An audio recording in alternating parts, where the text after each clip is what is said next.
नमस्कार दोस्तों, स्वागत है आपका सीपी स्मार्ट क्लासेस में। दोस्तों, आज के इस वीडियो में कई अहम खबरें हैं। वीडियो को पूरा देखिएगा जिससे पूरी अपडेट आपको मिल सके।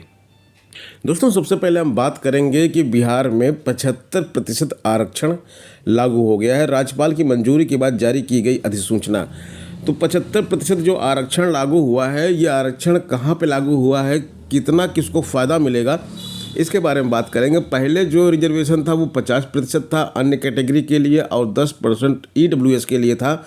तो इसमें जो बढ़ोतरी हुई है वो 15% की हुई है। 50 + 10 ये 60% था, तो इसी को 75% किया गया है। 50% को बढ़ा के 65% किया गया है और 10% जो पहले से था EWS का, वो EWS का लागू रहेगा।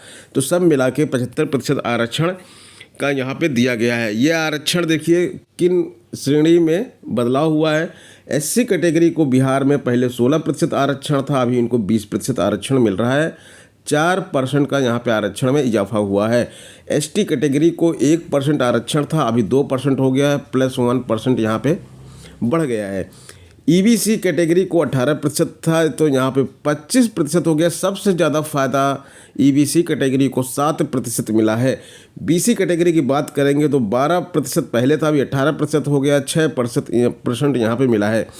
तो EBC कैटेगरी के जो भी कैंडिडेट हैं जो सरकारी कोर्सेस में दाखिला लेना चाहते हैं या फिर सरकारी नौकरी में जो है नौकरी चाहते हैं, बहाली में इनको जो है फ़ायदा मिलने वाला वो 7% का, EBC कैटेगरी को 7% का फ़ायदा मिलने वाला है। और इस नए नियम को तुरंत लागू करने की बात मुख्यमंत्री नीतीश कुमार जी ने कही है कि तुरंत तत्काल प्रभाव में ये चीज़ लागू की जाए। जो शिक्षक भर्ती इसमें चल रही है, TRE-2 जो शिक्षक भर्ती चल रही है, इसमें इसको लागू किया जाएगा। तो जो सीटों की व्यवस्था थी कि किस कैटेगरी कितनी सीटें हैं, वो पूरी की पूरी बदल जाएंगी। अब ये नए आरक्षण के हिसाब से सीटें भरी जाएंगी। यहाँ पर महिलाओं की अगर बात करें तो इनको 35% का रिजर्वेशन पहले भी मिलता था, 36 आरक्षण था इनको। तो 36 आरक्षण 35% पहले भी लागू होगा। 36 आरक्षण का मतलब अगर आपकी समझ में ना आता हो तो हम आपको एक एग्जाम्पल के माध्यम से समझा सकते हैं। मान लीजिए 100 सीट किसी भर्ती में आई, तो SC कैटेगरी को पहले 16 सीट मिलती, इसमें 100 में से अभी SC कैटेगरी को मिलेगी 20 सीट।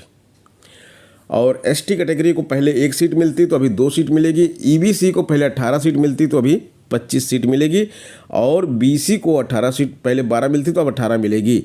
और इस 36 आरक्षण की बात अगर हम करें तो ये जो 35% महिलाओं का है वो 36 आरक्षण का मतलब ये है कि जो 20 सीट SC कैटेगरी को मिलने वाली थी पहले या अब, पहले 16 अब 20, तो 20 सीट जो SC कैटेगरी को मिलने वाली थी मिलेगी 20 कैटेगरी SC कैटेगरी को। इसी में से 35% महिलाएं होंगी।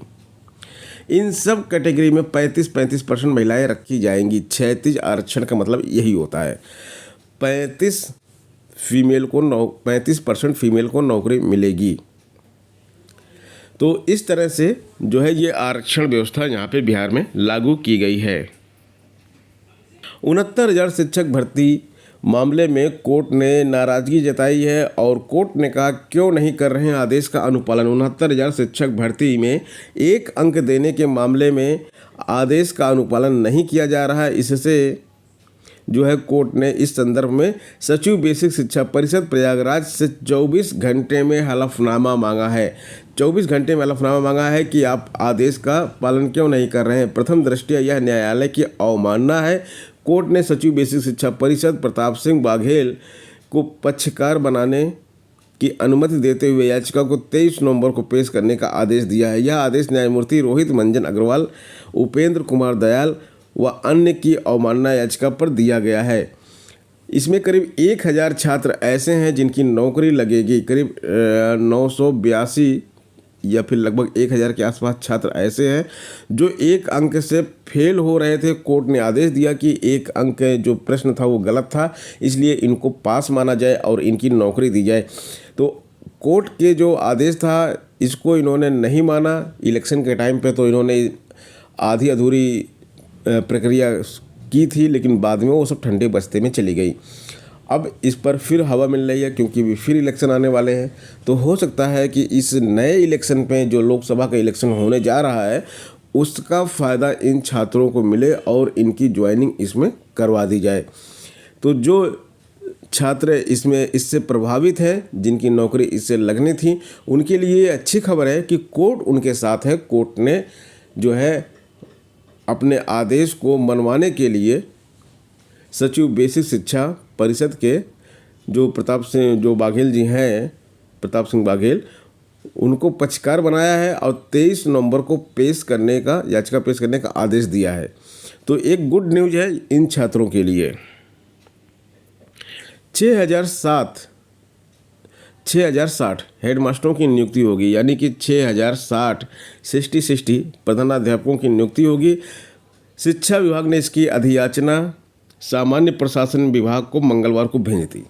अभी ये आ रही थी न्यूज़ कि ये भेजी जाएंगे, लेकिन अभी ये भेज दी गई है। ये बात है बिहार की। बिहार में ये भर्ती होने जा रही है। शिक्षक भर्ती के बाद अब ये भर्ती प्रधानाचार्य की भर्ती होने जा रही है। बिहार लोक सेवा आयोग को अधियाचना भेजने की उम्मीद है। इसके बाद आयोग अभ्यर्थियों से आवेदन मांगेगा। 2022 में बीपीएससी के माध्यम से 6421 प्रधानाध्यापकों की नियुक्ति का विज्ञापन जारी हुआ था, जिसमें 421 ही चयनित हुए थे और योगदान जो दिया वो 369 ने दिया है। बाकी इसके बाद अब एक ये बड़ी भर्ती होने जा रही है। हाई व +2 विद्यालयों में इसकी बहाली होगी। तो जो छात्र इस भर्ती में शामिल होना चाहते हैं वो अभी से अलर्ट हो जाएं, क्योंकि ये भर्ती उनके लिए आ रही है। 1,10,000 शिक्षकों ने स्कूलों में योगदान दे दिया। आज से नए शिक्षक जो है वो अपने अपने स्कूलों में पढ़ाएंगे। 1,20,000 का चयन हुआ था, लेकिन 1,10,000 योगदान दिए हैं। और अब इस भर्ती के माध्यम से जो है प्राथमिक में 70,545, माध्यमिक में 26,089 और उच्च माध्यमिक में 23,702 अभ्यर्थी जो है आज से स्कूलों में पढ़ाएंगे। और इसके बाद 1.2 लाख की नई भर्ती चल रही है, जिसके लिए जो है आवेदन चल रहा है और 25 तारीख तक आवेदन चलेगा। अगर आपने इसमें आवेदन नहीं किया तो आप इसमें आवेदन कर लीजिए। और अगर आप प्रिपरेशन करना चाहते हैं तो सीपी स्मार्ट क्लासेस ज्वाइन कर लीजिए। किसी भी प्रकार की क्वेरी के लिए 8299226960 पे व्हाट्सएप के माध्यम से संपर्क कर सकते हैं। कार्यालय जिला बेसिक शिक्षा अधिकारी सर्व शिक्षा अभियान सहारनपुर से ये वैकेंसी आई है।